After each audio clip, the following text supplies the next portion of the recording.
Cybertron as a planet also is almost a character in the movie, and we took a lot of care in building it. I can do this. And the creation of it really started with what was in Josh's head. One of the things that got me excited about this film was seeing what Cybertron would look like in its heyday.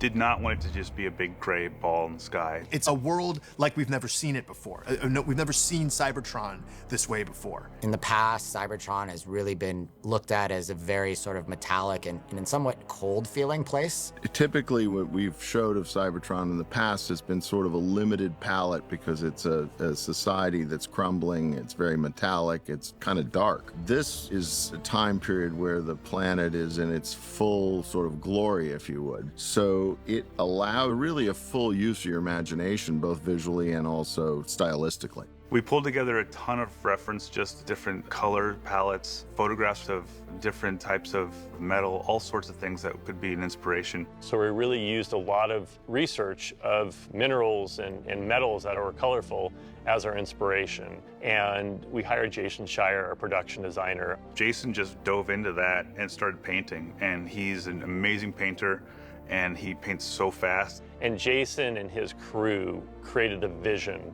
for what Cybertron looked like. This is a highly unusual movie in the sense that the world is incredibly complicated to render visually, and there is no point of reference for any of this. It was a big challenge. It's a metal planet. We're gonna have a part of the planet that's actually a little bit more structural, which is Icon City. That's an underground city. It's almost like a Manhattan underground, but also hanging from the ceiling. So we had buildings that were almost stalactites and stalagmites. And one of the briefs that Josh gave me was that he wanted it to feel Art Deco. Whenever I see that architectural style, it's huge, it's bombastic, it's opulent, and it just feels like it was designed by robots. Even the statues that are within Art Deco just have a very mechanical feel to them. We rebranded this idea called Tech Deco, where you have Art Deco and the ideas of overlapping layers and structural motifs, but leaning still towards chunkiness. It's interesting, we looked at some of the designs from Art Deco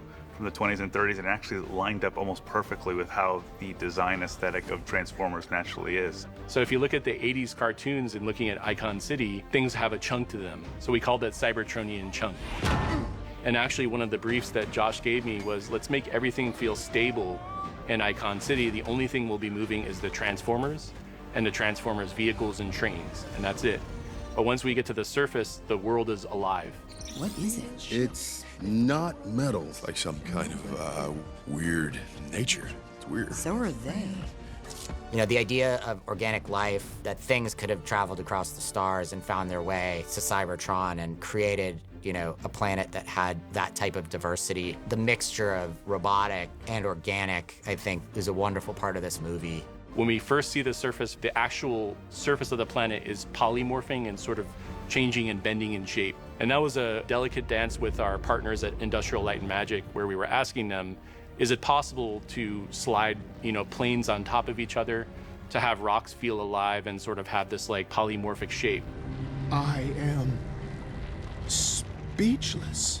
Each sequence has its own feel and its own look, but there's a thread that runs through it that unifies it in a design style. So I think one of the sequences that's technically really impressive is Alpha Trion is telling the story of the primes and using the dust that's within the cave that he's in. So he brings to life the story by animating the metallic dust in the cave, and the metallic dust swirls around and it forms the characters in the story and it integrates with the characters in the cave, and it's beautifully executed, and it's a real masterclass of effects simulation. We start designing our characters by looking at what's been done before, and you know, there's so much Transformers out there, so many different versions of these characters, and so we wanted to make sure we stayed true to the characters, but we weren't doing something that's been done before. Before we even build the world, we had to build the character lineup. So we started very early on with Josh talking about proportion. And I had this thought, and I had looked at a lot of like anime, where they exaggerate the length of the legs and leave the torsos about the same size. And they have the feet just a little bit bigger and a bit wider. And it makes the characters feel like a big trapezoid, where they have this like kind of sense of heroism to them. Their uniqueness enhanced by these. A lot of it comes down to established color identity. If you look at like Optimus, for example, he's the red, that silverish color, that, you know, metal color, and the blue. And there's always this little accent in there, which is a compliment, which is that yellow, which is around his belt line. And if you look at D16, who becomes Megatron, it's those fierce red eyes, it's those big iconic shoulders, and then those big black feet. And so we really wanted to make sure that those visual essences and those visual archetypes were incorporated through every single character. This fight is mine. Now go. One of the challenges was just making these robots have a little bit more human characteristics to them. So designing their faces in a way that the emotion can really read. So that way when we get on our emotional journey and every one of our characters goes on one, that our audience would be able to relate to it. It wasn't just lines of dialogue they were saying, but also just the acting of these characters was really important, and that it can really convey a lot of emotion. We had to create robots that looked and moved like robots, but created faces and their mannerisms that had emotional connectivity to our audience, which are obviously humans. In my early discussions with Josh, it was really important that we lean into the subtext. That's why he wanted the faces designed the way they were, that we, the human audience, could watch them, feel their emotions, and all that becomes layered into the performance that we get out of our team of animators. One of the cool things that we did on Transformers 1 is we used the eyes like camera apertures because they have this mechanical feel to them. So really to help give a sense of thought and really feel like they're coming to life and there's something living inside of the character.